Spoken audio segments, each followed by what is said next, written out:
So we're moving on to our second model of the day now, and we're going to carry out a brow wax and tint treatment. And we're going to start with a cleanse with Mrs.Highbrow's Vanilla Foam Cleanser.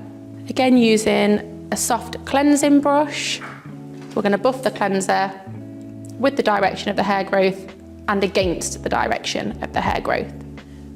So now we're just going to map. We're going to apply our central point and our baseline for our hybrid stain.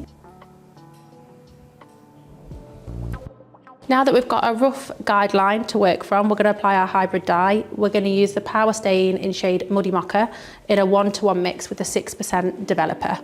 We've already tested this colour this morning on the model, and she has requested a darker shade.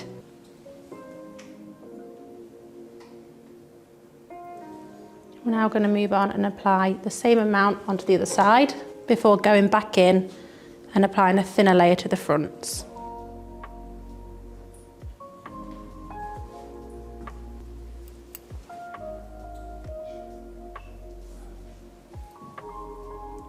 We're now going to apply the stain to the front of the brows slightly thinner before adding a second layer to the mids and ends of the brow. Applying a thin layer of Mrs.Highbrow's strip wax.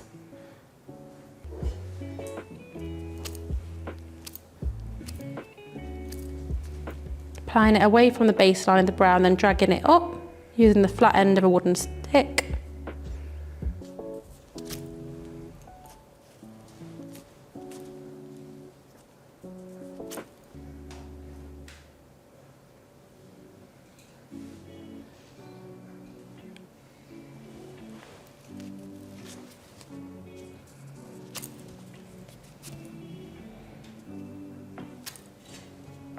And we're now going to start to remove the hybrid dye from the front sections first with a wet cotton pad.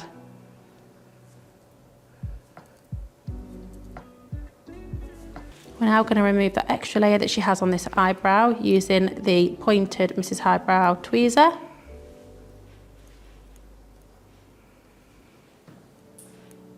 So to finish the brows, we're just going to use the Mrs.Highbrow's highlighter duo and a flat brush.